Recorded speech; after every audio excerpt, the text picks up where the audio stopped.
Good morning, good afternoon, and good evening, wherever you are in the world. And welcome to another episode of Glass Half Full, a podcast and a safe platform where we talk with a variety of teachers, entrepreneurs, spiritualists, uplifters, givers, shakers, and serenaders. Everyone has a lesson to learn and a lesson to share. Let's use our life experiences to enrich someone's heart, mind, spirit, and soul. Through sharing our experiences, we can be a learning inspiration for one another. I'm your host, Chris Levens. Let's welcome today's guest. Today's guest is Dr. Vic Manzo. Dr. Vic Manzo, business success coach, chiropractor, author, podcaster, and speaker. Let's give a warm welcome to Dr. Vic Manzo. Thanks for having me on, brother. Yes, good morning to you. How you doing today? I'm doing fantastic. How about yourself? I am very well, thank you. And thank you for taking some time out to be a guest here on Glass Half Full. We are so happy to have you today. I'm excited to be here. I love the title. Thank you. Me too. Can you tell everyone where you are in the world, Vic, and what time it is?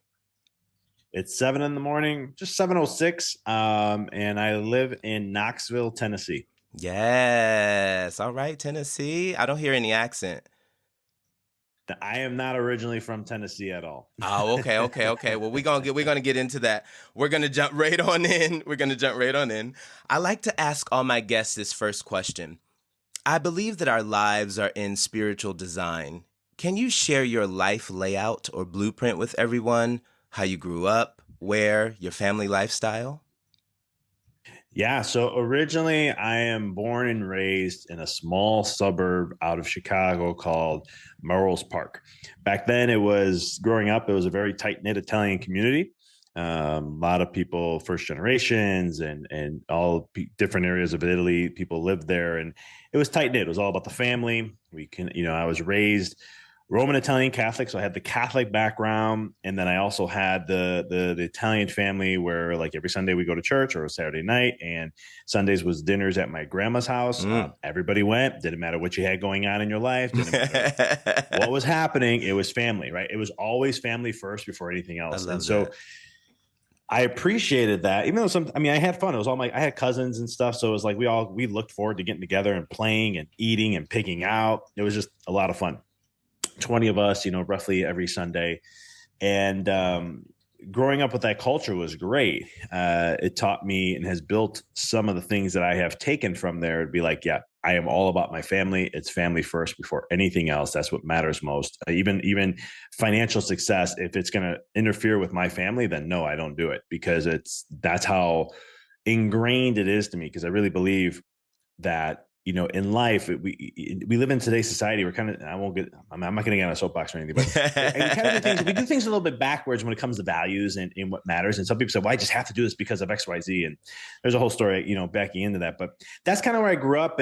But with everything else, there's always that. I was always taught to, because again, Italian, Roman Catholic and Italian, a lot of guilt and shame, very good on that. So, but that helped, taught me to, the understanding of service to others is something that I grasp. Like, so my parents always be like, don't upset Nana and Papa. Don't do this, don't do that. You want to make sure, you gotta, if they want something, if you gotta respect your elders and blah, blah, blah.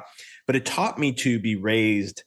Like, I have a lot of some people say you're very old school. When I moved to Tennessee, I had this neighbor, and she was, she's been living in Tennessee her whole life, and I had to help her out with something. I helped her out, and then she's like, I got to pay. I'm like, no, this is what we do. We help each other. This is part of community. And she's like, you got Southern in your heart. And I was like, I'm going to take that as a compliment. I have no idea what you mean by that. But I appreciated that, because it taught me things that some values that I've had that I just don't see as often in society today. About just doing what you got to, helping people out, helping one another, regardless X, Y, Z, connecting, community. We're all a big family, and things along that nature. Nice. I love that. Okay. And so that brings us to did you go away to school? Did you study? Yeah. So 18 years old, I decided to go away to Arizona State to go to study computers. It was one of the top schools at the time, computer science. Oh, nice. For an Italian boy who was a mama's boy, that was a big move. I understand about the mama's boy. We love mama. We love mama. We love mama. That's right. And so it was one of those things where, but I felt in my heart I had to get away. I don't know why. At the time, I didn't know why. It just felt like this is what I need to do. When I got away, I started to realize it was a lot of deconditioning that I had to go through. Because of growing up in such a tight-knit community, you think this is just how life is. And then I stepped out of it and I thought, I thought Italians were just like that. No, I thought this was just like that. Wow, no, there's actually other Surprise. things. Yeah. Yeah, right. And so you started to expand my awareness on so many different things. But more importantly, I started to go through that's where I started my spiritual journey of healing and just religions. It's because I was always in Catholicism, I could never question things. I was never able to just ask a question, because if it was something out of curiosity, it's like, no, you don't ask those questions. This is it, right? That's you're defying this, it's this and that. And I was always like, but I just, things just don't make sense. Like, it doesn't make sense to me. And like, oh, it doesn't have to, this is just, and I was like, things just didn't feel right. So when I got away from all that, I had no one to tell me, hey, you don't do this is how you're supposed to do it. And this is just what it is. Mm-hmm. Instead, I was able to experiment and study other religions and other spiritual backgrounds. So that started to open up a whole new world for me. And how old are you at this time? I said, I was about 19 years old at this time. I started getting into, it's so funny how things all just align. At 20 years old, this is when I started doing Kundalini yoga. At the school, there was a course on it. And I was like, I need credits on this, and it works towards my major. So why not? Right. I exercise 5 times a week. I play rugby. Why not add this into the mix too? And so I did. And it was one of those things where it just started to shift my whole world. And, a little background, my mom's a yoga instructor. She's also a fitness instructor. She's been a fitness instructor now for 38 years. She still does it today. Wow. And she's been a yoga instructor for over 20 years. Yeah. So it's one of those things where that started to create more of a connection when I came back. I'm like, yeah, Mom, I'm doing Kundalini yoga. I freaking love this stuff. It's mental clarity. I feel like I just had I was a very stressed out kid growing up, very emotional, and my parents didn't understand how to, they didn't have the awareness and how to equip to handle that type of emotional stuff. I didn't sleep well at night. There was reasons, I just felt not safe at night for some weird reason. And so all these different things. And so, but this was like the one thing that I started doing that really started to give me a peace of mind. It really changed my life. And the beautiful thing about it was, at this time, when I started doing this course, I wasn't doing computers anymore. I was actually going to be starting to come back home because I had some health issues while I was in my first year of school, to where it started getting worse every month, to the point where I started getting scared, thinking I had like a blood disorder, something was wrong. And long story short, my mom was like, hey, I was calling her, and I'm like, I remember it was May, and I'm like, I was getting ready to come home in a couple of weeks. So, hey, Mom, I need to get a doctor's appointment. Can you book it? I'll be home and, whatever. And so it took him like a month to get this appointment in. And then 4 days before I was getting ready to go, going to be having that appointment, she's like, why don't you go see Dr. Frank? And Dr. Frank's a chiropractor she's been seeing since I was 1 year old. It's a chiropractor that I saw when I was a kid for a little bit. Mm-hmm. And that's where, she's like, I'm like, can he help? Can you get me in? I don't want to have to wait even longer. And she's like, no. She called. I was able to get it the next day. And so this is where my whole shift of my life became to want to become a chiropractor, because my whole life changed after going to him. I had no more symptoms by the end of the summer. And then I went to chiropractic when I was back in Arizona. I was going to see a chiropractor, and I never felt better. Again, all these fears were gone. My whole body was back to normal. I was in better shape than I ever was before. And so but here's the interesting part. The yoga instructor was actually a chiropractor also. Oh, wow. And it's funny how everything aligned that way. I was making this decision. This is why I was starting to make a shift going into the semester. Here I am choosing Kundalini yoga. And then all of a sudden he's a chiropractor, teaches at one of the universities. He goes there as an instructor from time to time in California. And so I was like, it's just funny how everything all aligned. This is it. Yes. Yep. Continue. Sorry. Go ahead. Go ahead. Oh no, yeah. So that was it. That was my, there. And then all of a sudden I went back home, got my degrees in business at the University of Illinois, Chicago. And then I ventured off to Dallas to go to chiropractic school. And that was, again, if you'll pick up a theme on my life. And that is, I always trust, I may judge my feelings from time to time of what's telling me I need to do. Mm-hmm. But like, even with chiropractic school, the one school I was going to go to was Palmer. And they were like, we'll get you in. I had like a week left when they were going to start school. I had one more week and I had to take finals to finish all my prerequisites. And they're like, listen, because since the summer classes are small, they're like, we'll allow you to come a week late. And all you have to do is just apply and we'll get you. You'll be able to just sign the forms that you are coming here and we'll get you in. And it just didn't my stomach was just telling me something different. And I remember the girl I was dating at the time, it was a Wednesday. And it was a Wednesday afternoon. And I looked at her and I said, hey, I need to go check out the school in Dallas. Something tells me I need to go see this. I'll get the tickets. Can you take off work and we go just for 2 days? We'll go down there, we'll explore Dallas and we'll come back. And she said, yes, got the tickets. As soon as I went to the school, I looked and I was just like, this is it. I don't know why it's this, but this is it.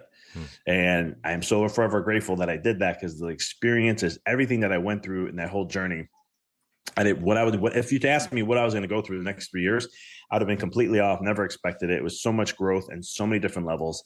But yeah, that was kind of my journey into becoming a chiropractor and the background of all that. Wow. I love it when things are in place, they do fall in as they're supposed to, right? It's just, we couldn't have placed them any better. You know what I mean? Like when the steps are there and we follow where we're supposed to be, it is just so amazing about that. Wow. Wow. And so how many years have you been a chiropractor? This in September, it will be, 14 years. Wow, that's a long time, man. Time flies, man. Time flies. Let me tell you. That is a long I can't even believe it. time. I love it. I love it.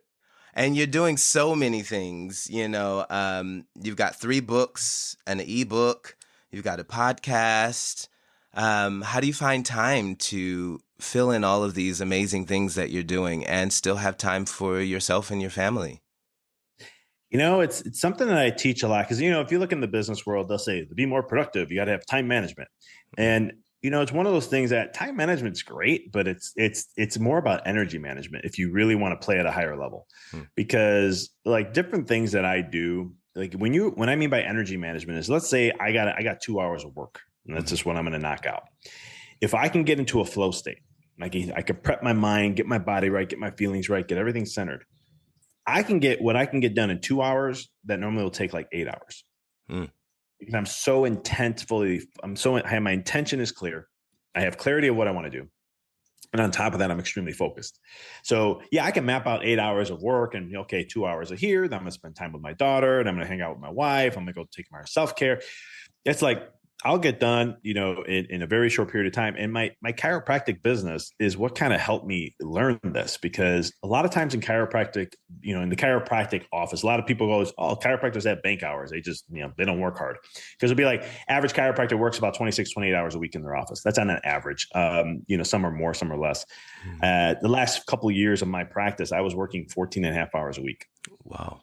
And I was able to maintain the volume that I had. I actually grew and broke records with that volume. And one of the things that I was practicing, the reason why I kept cutting my hours back. I used to work 28, then I went to 18, then I went to 14 and a half.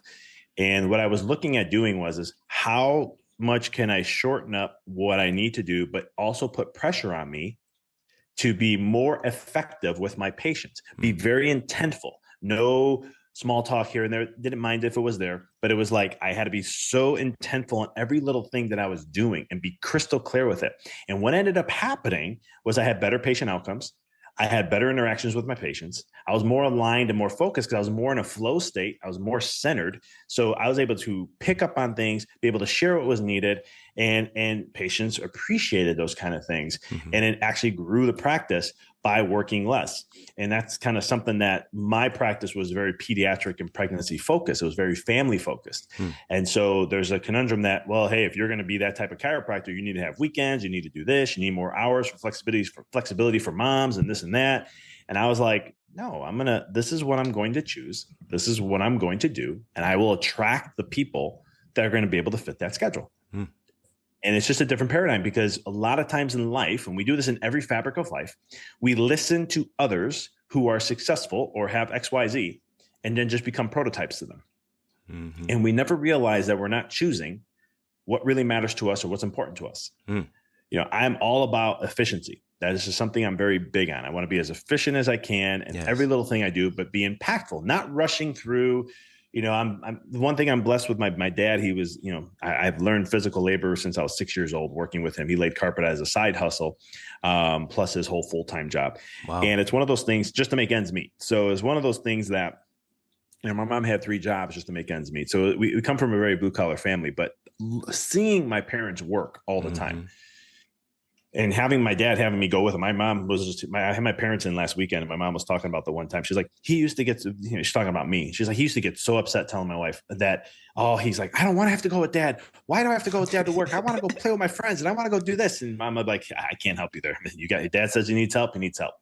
And that's kind of the life I grew up with. And it's in it. But one of the things that conditioned in me is not just the hard work side, but my dad was extremely detailed in every little thing he did. He was a perfectionist to a T, and there's a goodness to that. There's good stuff to that, and there's bad stuff to it. But I've worked out the bad things in my life. Now it's just like every little thing I do, I'm like, my dad and I have a slang. He's like, we always do things the right way. And the right way just means, it doesn't mean that we are the best at what we do. It's just, we make sure we take our time and we do it to the full detail no matter what. So if it's like it has to take a little extra time to get it done, who cares? We're going to get it done. So I've taken that in my craft when it comes to being a doctor, but I've also taken that in my craft now when it comes to my coaching clients, making sure that I go to the fullest T of what they need. Not because, because some people say like, hey, if you're going to do extra work for them, you got to get paid for that. And it's like, no, if this is what's needed to help them get to that point, I'm going to do what's right for them so that I can help that, be that person for them as that coach to help them thrive in their life or what we need to do. Right. Whether that's, if I need to do a couple extra calls just to help support them for where they are in a troubled time, I'm going to do that. If I need to do XYZ, I'm going to do that because I'm a partner in their success. I'm someone who is in their corner. I'm their coach. Yes. And I'm coaching them along the way. And sometimes there's more demand than others. And what a great quality too. If you're giving quality, that's what it is. It's who you are. It's your integrity. So therefore, it is how you're going to do it and taking the time. I love that. And everybody wants to feel like they are special. Everyone wants to feel like their situation is heard and that they're listened to. And so, just in taking that extra little time sometimes, it goes a long way and it makes them feel good. And that's the whole point of you being in the business to helping others. So that's awesome. I love it. Yes. Okay, I want to change focus a little bit and I want to talk about what is the billionaire success formula? This is 15 years of my life, experiences, studies on a gazillion different little ideologies or studies. But long story short, it's one of the things that when I first started coming out and when I was in chiropractic school, I was also studying outside of chiropractic school, energy medicine, energy healing. And I did this because I wanted to understand the depths of healing. When I went to school, unfortunately, for those who don't know, when you go to a chiropractic school, the first year and a half is all like what medical doctors study. We study the same thing. Oh, okay. And to me, that was annoying because I was like, man, I don't understand the philosophy of the healing because we're very vitalistic. We're holistic. We're all about the power of the body that heals the body. We're all about you have what you need within, right? Yes. It aligns with metaphysical and spiritual truths. And so I was like, I'm coming here and they were like, here's biochemistry and microbiology and here's physiology and this and that. I'm like, why do I need to know this stuff? I'm never going to know this rare bacteria that's already so rare that then I'm going to see it in my office. It's like, but anyhow. So I was like, well, I want to understand this thing that, D.D. Palmer is the creator of chiropractic and in 1895. And so he talked a lot about tone. He came from a metaphysical background. And I was like, I want to learn more about what he did But unfortunately, I wasn't getting that in chiropractic school. So I was like, you know what? What's the next thing I can do? I'll learn energy healing. He did stuff like that. So I studied, I became a Reiki master and trainer. And then I also studied 10 to 12 different energy healing techniques.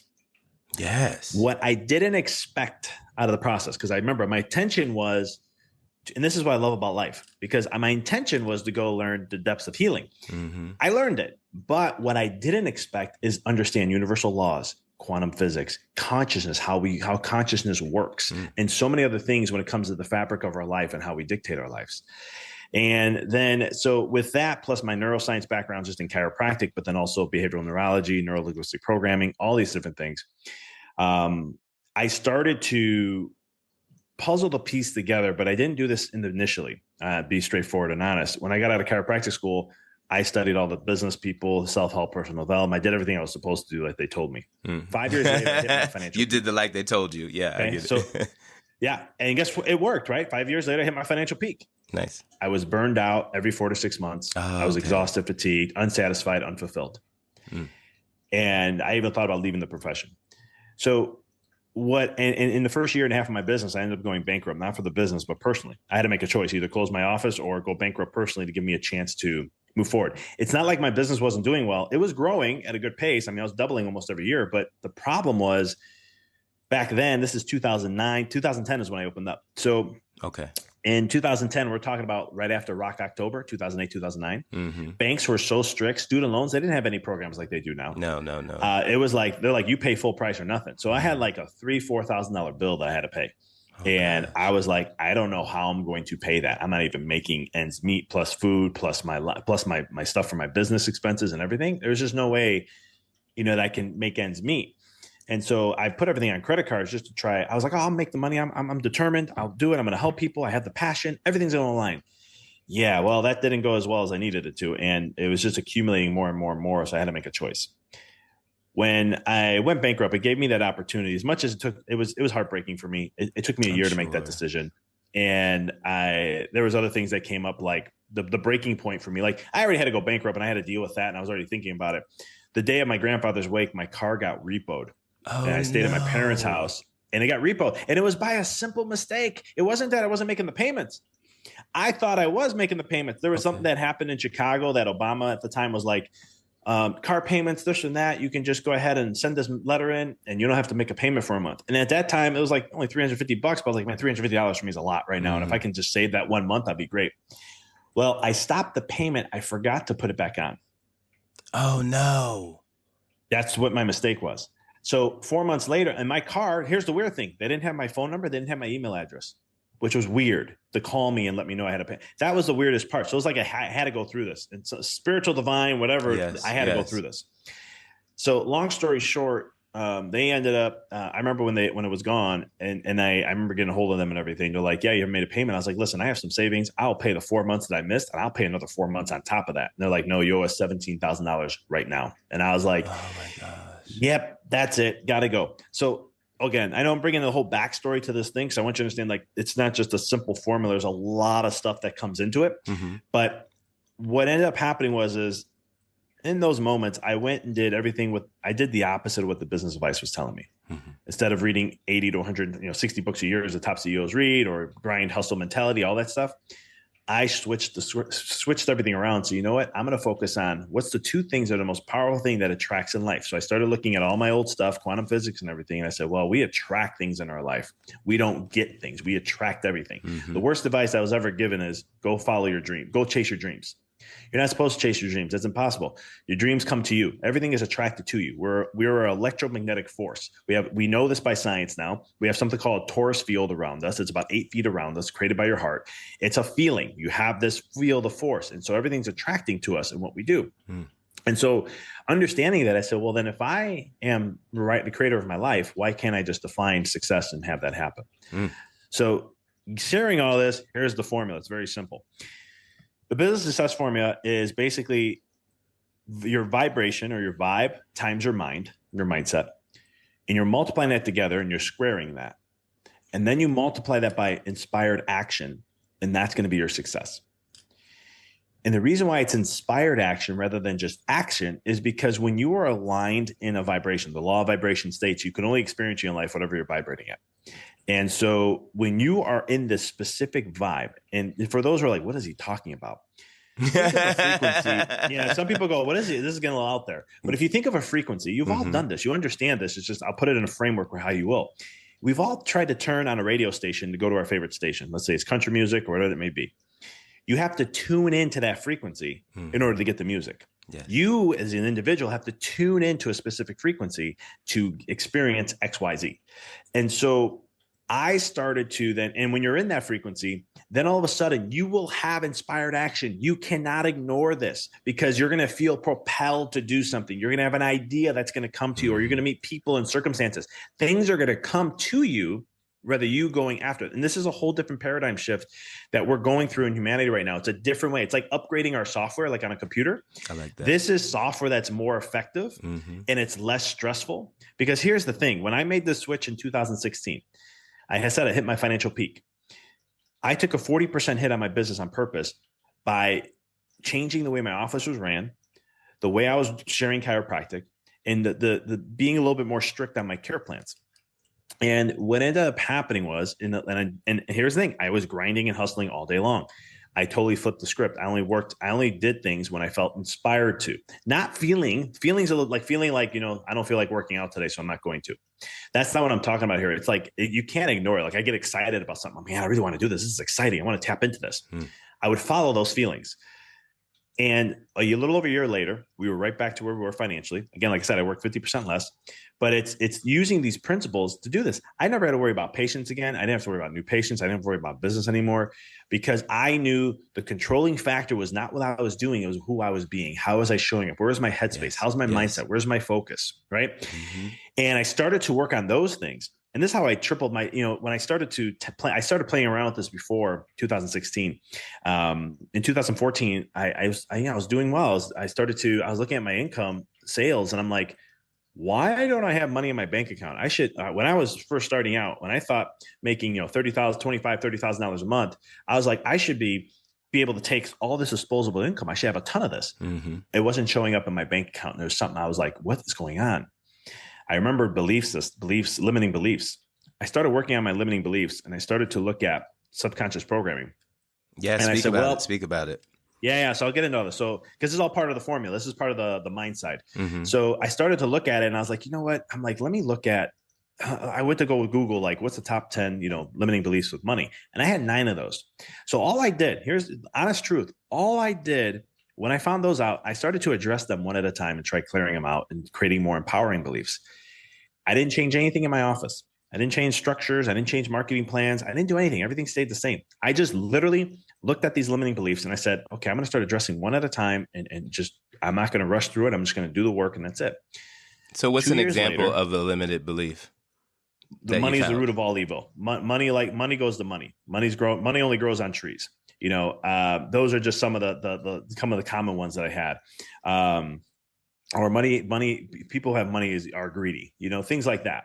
And so you say it's a limited belief, meaning that you're only limiting by what it says. It's not really true, or that it's limiting because it limits you. It limits me. So if I say money, you think money only, money's the root of all evil, right? So that's a misconception in itself. But to me, then it's a limiting belief because I believe that because I was conditioned this way that, money is evil. So I don't want to have that because I'm going to become evil. Money only goes to rich, money goes to money. So that means only rich people get money. Someone like myself isn't going to, right? So it's disempowering. So it limits who you really are. Yes. That's what limiting beliefs are. Got it. So when I started to address these in 2 years, my business tripled and I 6x'd my profits and my bank accounts reflected that.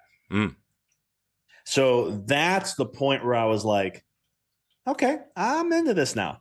So that's the formula. And this is what I teach my clients. This is where I work with them on, because when it comes to, let's say they've been coaching with me for a little bit and they're like, man, I'm not doing well. I'm struggling here. I don't understand. I just go, hey, let's go back to the formula. Where are you putting your energy at?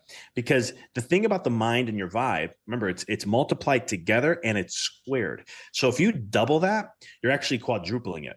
If you quadruple it, you're actually 16 times extra your potential success. That's how powerful the vibe and mind is. But you have to have inspired action. But like I said, it comes to you. Too many times in life, and it's just business specifically, but in life in general, we want control. Humans, the one thing we fear is uncertainty. And so this is why we're like, oh, what do you mean you're not having control because you're not choosing? And it's like, no, you are actually more in control than you think. And I have clients one client I was just talking to yesterday, he's a chiropractor, and we were chatting about his numbers and how he's been growing. He has all this exponential growth starting to happen. And I asked him the question, I said, what are you doing different? What is, I'm like, what are you doing in the business? He goes, right. I want to know, because what I'm asking him is like, okay, are you doing something or are you being something different? And he's like, people are asking me, like I have friends, colleagues that are going like, dude, you're starting to kill it. What's going on? What are you doing? What campaigns are you doing? What this? They're all thinking of the doing work. And he's like, I got this bald coach, and I have no hair. I'm bald. So. Okay, I was like, is he talking about you? Yeah, he's like, I got this bald guy as a coach, and he's like having me do this energy, breath work, this and that. And it's like, I don't know, but it's working. Like, it's amazing how people are calling in for wanting to be in. I'm getting referrals. I'm getting this. And I said, I go, dude, this is the beauty of it. So I teach them a different concept of understanding energy, understanding mindset, how to keep an evaluation of it from your physical reality, seeing it show up. So that I'm like, this is how you guide yourself, because this is what I did. The last 3 to 4 years of my business, I never looked at my numbers anymore. I literally stopped. I had my wife who worked in the office with me, and I told her, I'm like, if we ever get down to like 40, 50% where we were originally at a certain point, let me know. Other than that, I don't want to know anything about it. You just tell me when we break records, when we don't, and I'm just going to focus on my energy. And I can tell, and I didn't even have to worry about that, because I could tell my wife, like, man, we had a really good week this week. And she's like, how do you know? Did you look at numbers? I'm like, no, I could tell by the feeling of the energy of the office. The energy is good here. Nice. And she's like, yeah, we almost broke a record and we're looking like we may next week. I said, don't tell me about next week, but we're good with this week. Yes. So it's the principles of seeing life in a different realm. And the thing about the billionaire success formula, it's not about making you become a billionaire. I called it the billionaire success formula because I studied a lot of billionaires. And what I understood is that they live in this quantum realm. They live in this quantum world. It's all about energy and vibration and their mindset. One person example that I like to talk a lot about is like Elon Musk he's very transparent about it. He doesn't say I live in the quantum realm. Sometimes I think they do understand this, and some of them I think they do it without even knowing. But like I remember in 2019, he was in an interview, and what was going on at the time through the summer was that Model 3 cars were not coming out well. They're having issues with the battery and production, and it's been like a long haul with this. The stock was starting to tank, and the business world just kept coming at him. They're like, "Oh, you're failing, or you're not doing well. You want you to end it." And he's like, "Listen, I'm extremely paraphrasing here, but he was like, you guys are coming at me for something that's short term. He's like, we have a long term goal of what we're going to get to, and we will accomplish it. It's going to happen." He he didn't waver. He didn't break because of what was going on. He didn't freak out of what the short term was.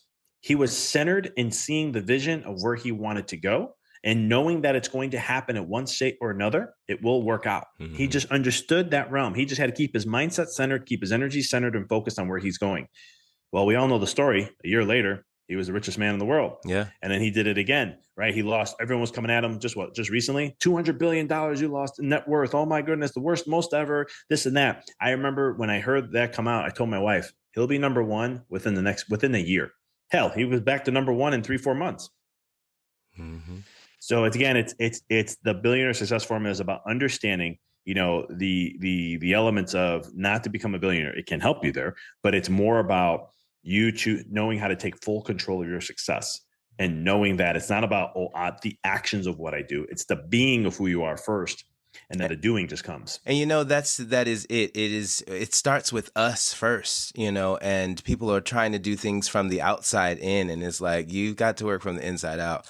And once you start with yourself and putting things in alignment, that everything will flow as it should be. And I love that. I love how you put it in. What a great idea, that billionaire success formula. I love it. And the quantum world.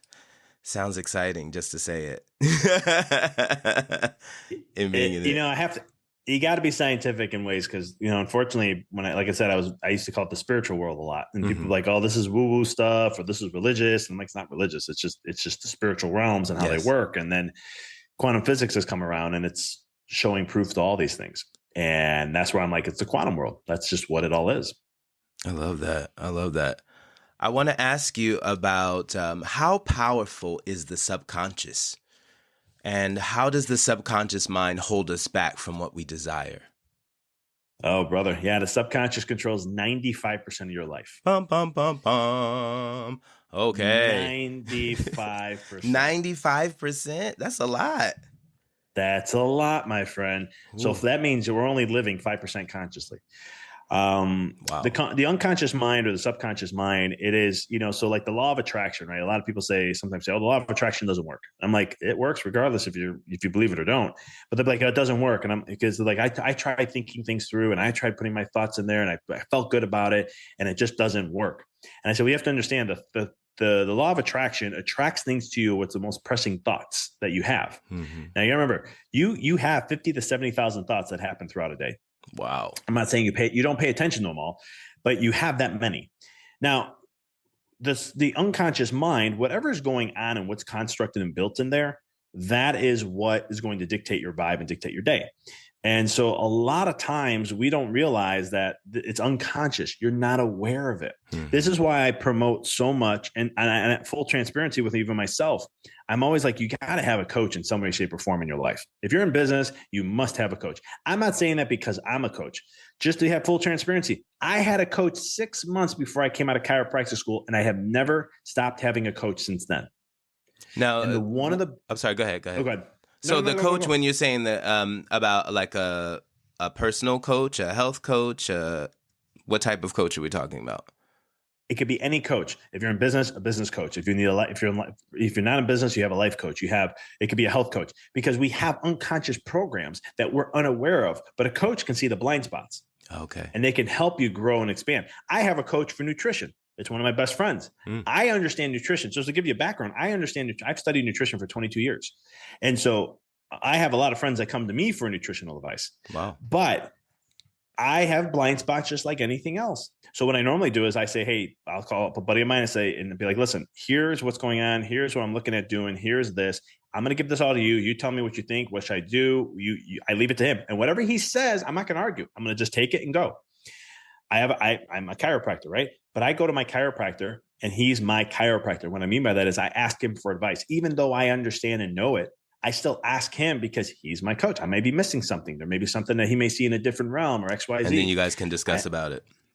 Exactly. I have a business coach, I have, to help me with my business plans and things that I'm doing, how I'm moving forward, to help me get aware. I have an intuitive coach. She helps me on a spiritual side to help me become more aware of my inner healing and inner stuff that I'm working on. Nice. So these are people I have around in my circle to make sure that I am being as best as conscious as I can to help me break free from the chains of that mental prison, I like to call. Yes. When the subconscious mind, because again, it's unconscious. You're unaware of it. You don't know it's happening. And it's running and dictating our lives it's running and dictating our lives in many different ways. Yeah, it's powerful. And, as I'm a person who deals with the voice and teaching with voice lessons and vocal coaching, the subconscious is strong in the sense that the body is doing things that you don't even like. The students are singing and I'm like, did you realize that your neck and shoulders are moving? They're like, did I? I'm like, yeah. So the subconscious is strong where we are doing things unaware and we become so used to doing it that we feel that this is correct or that this is right. So breaking that training, like you say, or that conditioning, that, finding out about how to unlock these ways. I love the idea of having a coach. I mean, ideally, we can't know everything, and it helps for someone to be on top of you to just make sure that you are staying on top.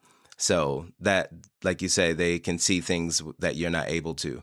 So that's a great idea. Now, question, where do you find a coach? Where would I go as a regular person? How do you recommend people to look for this? For me, unfortunately during COVID, there's a lot of new coaches that are out in the world.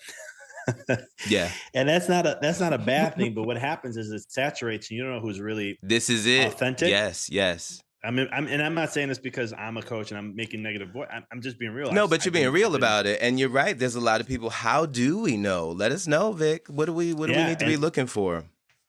One of the things is what's their experiences that they've gone through, right? So like everything I teach, I've walked through. I'm not telling you theories. I'm not telling you, I studied this. I'm not using AI now because that's going to make things even more interesting. I don't do any. I tell you what I've gone through and what I know. I look at truths that have been around for a very long time. Now I know I sound like I'm promoting myself, but that's just me in general. You got to know they have to live what they're talking about. Yes. They have to follow what they're talking about. It's hard to see it in social media because unfortunately that's kind of I call it, it's a way of, it's great in so many ways, but it's also a way of people, how they showcase only what they want you to see. Of course. And then instead of what all is going on. And so it's one of those things that, like, when you're looking for a coach, I mean, I always tell people, like, if you can follow them and see what they're about and go with your gut feeling, that's what I'm going to tell you. Because I can't give you like a step 1 to 5 of what to do when you look for a coach. I always tell people, go by the feeling that comes within. And this is what I teach a lot of my clients about feelings rather than thinking with their mind.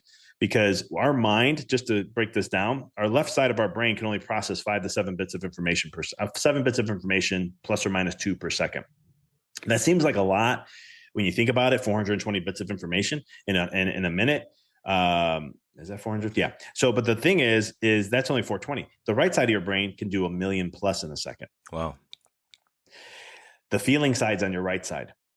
So it can get information that, because it's a feeling, right? Right. Your left brain can't comprehend the feeling. How many times have you, like I told you my whole life is about feelings, and I've shared a couple of those stories today.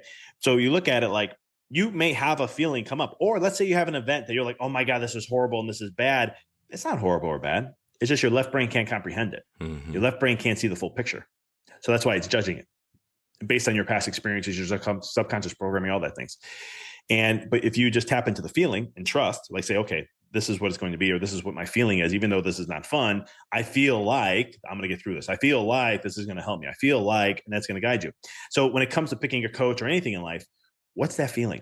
Do you get excited? Do you feel lighter? Mm-hmm. Do you feel, things along that nature? When you're listening to them, what they say, does it feel like it's resonating? Trust that feeling. It's going to guide you along the way, know that. Yeah. And that's one of the things that I say when it comes to a coach. There's so many out there. I mean, I used to call myself a mindset coach at one point, and then I saw how mane mindset coaches are out there, and I was just like, and then of course I listened to their advice, and I'm like, no, these people are just literally Googling things. I've been a coach for 4 years, but I've been in this realm for 15. So I kind of know, you have an idea. I can pick up when someone knows their stuff, and when someone's they know their stuff intellectually, but they don't know their stuff from an embodied standpoint. So that's what I would say. And if they resonate with you and the sound, it aligns to what you are feeling in that realm, then I say that could be a coach that's for you, because your feelings will never guide you to be wrong. They'll always guide you to where you need to go. Yes, I agree. If we listen to them, some people they're not paying attention, but yeah, you're right. You're right. So what ways can we reprogram our subconscious mind? Oh, this is a long life journey, my friend. But I will say this: just a few little things. Yeah, I will. So you can't think your way out of it, right? So a lot of people say, "Oh, I have subconscious programming." Okay, so I have to really think and be aware. First of all, that you got to realize that the subconscious mind was programmed not based on thinking. Yeah, the subconscious mind was programmed at 0 to 7 years old based upon an image and feelings. Right, your brain saw something. Let's say your parents were fighting and you kept seeing your parents fighting, and you kept hearing the word finances and money and money and money. Your mind at the time, because you don't understand everything all fully, you don't have the logical mind fully developed, you're going to look at that and go, money creates arguments, which is bad. And you condition that into your mind. And you'll never know that it's there because it gets trapped in, and the brain says, okay, we got to protect you from that because that's not good. Right? Money is not good because it creates arguments in a relationship. So we're going to program you that way. So when it comes to your life, first you have to create awareness. Now this is a lot harder than you think, but awareness is simple because it's 2 things that you can focus on. One, what triggers you? Triggers are unconscious reactions that you have built within you. Yes. Okay. If someone, if you had a bill that came in the mail and you start freaking out, there's some story of scarcity with that. Financial scarcity. You have a scarcity mindset when it comes to money. There's limitations you see in there. What's going on? This opens the door. Doesn't mean it's going to solve the problem. It just opens the door to start experimenting. The second thing is patterns that show up in your life. Like I said, for me, financially in my business, I was growing financially in the business, but my money in my bank account wasn't. And that started to pique an interest to go, there's something up here. I should be growing. Why am I not? And I realized there was a limiting belief. There was something programmed in my unconscious. So those are the two ways that you can be aware. And then it's simple to change them, but it's hard at the same time. And here's why. Because the simplicity is, once you become aware of the feeling, when you become aware of that trigger, when you become aware of the pattern, then you start just to change that and say, no, this is what it was. I'm going to change this. And this is how I'm going to define my life to be this. Right. So you're defining something. You're putting a definition on it. You're defining it and what it matters to you. The hard part is this: we live in a physical reality. So we have to go through time and space. You can make changes instantaneously, but the neurology, the nervous system, is not going to change instantaneously. You have to rewire your brain over time. Yes. So a lot of times, this is why a lot of people don't do this work, is because it takes about 90 days on a minimum. And I think it's getting longer as we speak, because our attention span keeps getting less, which makes it harder for us to make permanent changes in our brain. So last research I've read, it was 84 days to make a permanent change in the brain, to make it rewire. Wow, 84 days? 84. It used to be 21 days. Here. Yeah, it's on average. So that doesn't mean everybody is like that. Some people are a little better. I was like, I think I've changed a little bit less than 80. Listen to me. Yeah, it can. I was like, wow, that's a long time. It is. I don't think I'm 84 days, but at the same token, this is just the average of overall to rewire that brain. Wow. I mean, I would have never even known what to even think of what an average was. So at least that's something to even, wow. Okay. Got it. And so it used to be a month and now it's 84, but it's one of those things that then you just have to become aware and stay aware. Yes, that's the hard awareness. Part. Yes. And it's consistent awareness. And so it's a lot of mental stuff in the beginning, but I always tell my clients, like, if you just stay consistent with this, and it's not going to be fun. And I have like simple things that I share, and I'll share one of them. One of them is like a bracelet thing I do, a rubber band thing. And this is used 1,000 different ways, but I just use it in this way. It's called a pattern interrupt. And what you're doing is you're catching yourself in the act.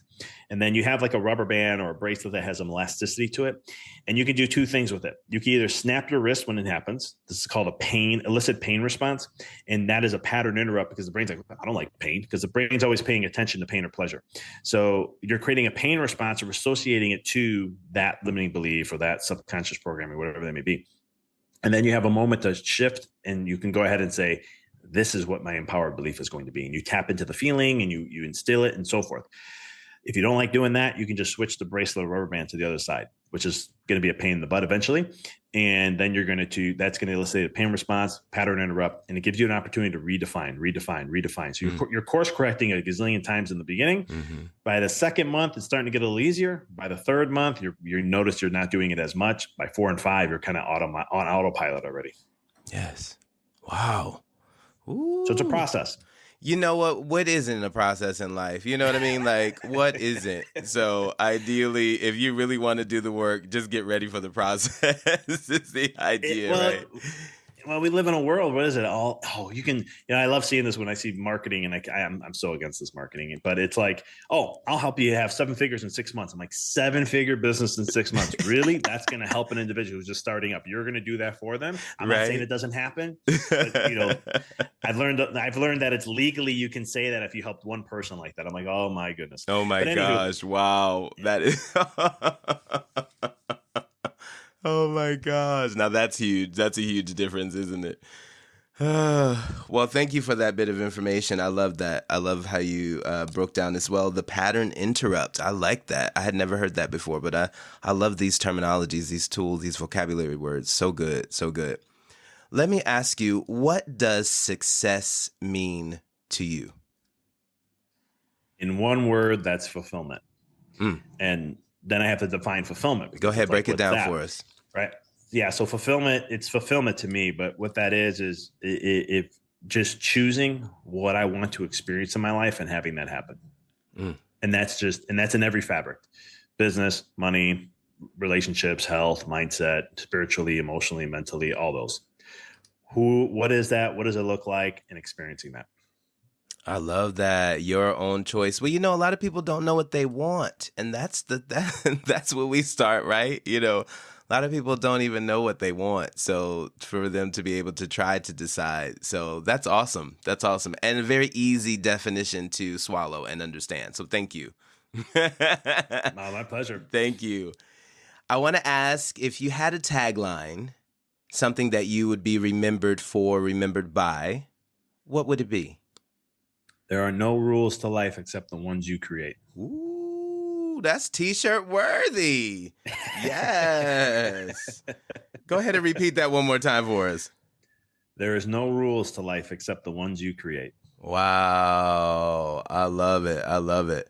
Except the ones you create. Mm. And you said that. And some people are like, well, what do you mean by that? And I'm like, well, there's a lot of science to support that. And the more quantum physics is coming out showing other things, that statement is becoming more and more accurate, because we define our lives at the end of the day. We define it, we limit it, we create, we choose. Whatever you give energy to, whatever you put your focus to, expands. Whatever you give your power to, it's going to grow. And so if you believe in something, or if beliefs kind of dictate our reality. So whatever, you get to choose it. Yes. You literally get to choose it. We have the power. Like He-Man. I have the power. Exactly. Yes. Where do you see your work in 5 years from now? What are you believing for? What is that you're hoped for it to turn into? So it's already moving, but turning into. What I want to create in 5 years, or be doing in 5 years? Yes. Yeah, it's, there's something I'm starting to, again, inspired action, right? Mm-hmm. So there's something that's I've always had a vision of creating like a conscious school. So online, to make it a little easier for people to get to. Okay. And I'm starting to get information like of the 3-step process that it'll be. And it's just starting to develop, but it's something that to help individuals unprogram themselves and really start to tap into their power and choose what they want to experience. How is it to live a more conscious, centered life? What does that look like? How do I get to choose in that? How do I tap back into my power and understand the power of who I really am? Right. And this is something that it's been a passion project of mine for a while, but I never really felt propelled to do it. And now this year is the first year I'm like, yeah, I want to start putting this stuff together. I'm hoping I can have it done by next year, but I'm not going to rush with it. Yeah. Take your time. And I'm going to take my time. I want to make sure it's thorough to what I can do, but it's just to help humanity and help individuals regain their power back. We've been so conditioned and so programmed, and we give our power away so many different ways. That's just the human general population. So, because like I do a lot of stuff with business clients and so forth, that I was like, I want to do something for the public. And so this is something that is on my heart that I'm working towards to put together. And it'll be like a 3-step process or something. Right now it's coming up as 3. Okay. And it'll walk them through how to unprogram, how to choose their life, and so much more. And then there'll be retreats on this, 3-day retreats. Yes. One of my coaches is like, she's like, I see you doing this by the end of the year. You're going to do it before. She's like, you're going to be doing this before you know it. I'm like, I don't know if it's going to happen that fast, but she's like, she goes, you know how this works? I'm like, totally. This is it, Vic. This is it. The door's open. You just fall on with the flow of it. But hey, that's what I'm doing. Awesome. So it's just one of those things where, so that's kind of a big passion thing for me. I think that's going to be the mark that I want to really leave on the world. And it's going to be all connected to mind, body, and soul. It's taking my health aspect with everything, but it's also taking my mindset and the spiritual side, and really helping us remember that at the end of the day, this whole thing is going to help individuals remember the greatness of who they are. Because if I can achieve that, then you can tap into the infinite potentiality and possibilities that exist right in front of you that you can choose to have. And if I can do that, if I can get people to that point, then I've served my purpose here on this world. Yes, Vic, you better do it. Let me give you a little of this. Yes, you better do it. You're on fire. I love it. I'm be looking out too. I'm like, I'm trying to go to the school. I want to take the class. Yes, I love it. I mean, it's everything that you said it all makes sense. And to me, that's what, we can sometimes people can be speaking over our heads with information and, knowledge because they know so well, but this was just spoon fed. We could get every little bit and cranny. It's understandable. All the listeners will be able to walk away with an understanding of what you said, and just this new idea of a visual of seeing ourselves in a different way and opening ourselves up as well is awesome. So good. You are onto it. Please continue to do your work. Please continue to hold on to your purpose. People are depending on you as well for you to shed this light. So that's awesome. I'd like to close with this final question. I want to ask you, is your glass half empty or half full? Isn't it just all how you're looking at it? Ooh, look, that's why everybody gets their own answer. Go ahead on. Take it. Half full. It's half full, and depending how you want to go on that, on answering that. But from a philosophical standpoint, I'm always like, I don't know if I'll ever have a full glass, but I'm working as much as I can to fill that up to the fullest that it could be. That's awesome. And a great answer.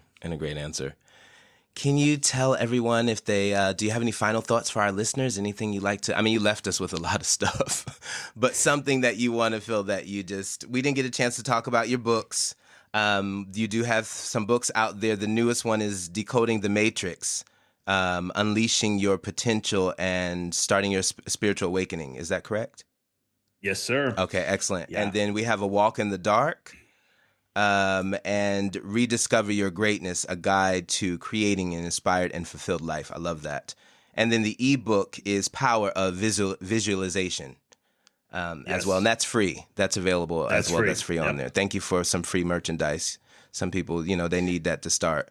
So I always tell people thank you for that. Because some people are, they feel like I'm not going to pay in the beginning. But when they get a little taste of something free, they feel like, oh, okay, now I go ahead on and get those others. So thank you for that. But please leave us a little something with some final thoughts for the listeners. Everything in your life is always working for you. It may not make sense in the moment, but life is not designed to make sense. Steve Jobs says, right? You got to connect the dots looking back. And it's one of those things where we can only understand life from a rearview mirror. But if you can really make this a belief, and it really does work. I've seen it in my life. You can look back at your life. You'll see it. Things connect. Things happen. Everything works in synchronicity. Mm-hmm. Once you understand that principle, you can look at your life and understand that and trust that process more. And when we can trust the process more, it opens our heart more to want to experience more. We let fear go. And actually, what we want to create for ourselves happens faster. Yes. Trust that process. Trust in whatever you want. Is it God? Is it the universe? Jesus, Yahweh, Buddha? It doesn't matter the label. They don't care about what the label is. It's just the energy of trusting in the process. And when you can do that, and this is something, it took a long time for me to understand that. I'm in a period of my life now where I do trust that process, even when things are not lining up, even things when don't make sense. I just stay centered in my heart, stay centered in where I'm moving towards. Yes. And I know that it all will some way, shape, or form. And I'll tell you, man, it's amazing what comes up. When it does happen, you sit back, like I get teary-eyed about it every time when like going through some struggles, especially if it was like financial struggles or shifts. And I'm just like, I get a little stressed out, this and that. But my wife will always say, it's all going to work out. This is going to go good. Yes. This is all going to happen. Yes. It may not happen the way you want, but it's going to happen. But, You're right. It does. You're right. And it does. So, you're right. Trust that process. I love it. Yeah, sometimes we just got to be still and just continue on and just like you say, believe, have that faith that it will work out. Even sometimes when we don't see that it is, to still put forth that positive idea or note for it. And it always does work out. It really does. And you're right. Sometimes it's not the way that we were thinking that it would, but sometimes it's even better and greater than we would have ever hoped for. So that's awesome as well. Thank you so much. We really appreciate you being here today. Tell everyone how they can reach you if they want to find out more about you. Oh, thank you, brother. My hub is my website. It's empoweryourreality.com. You can find my podcast on there. My socials are on the bottom of the website.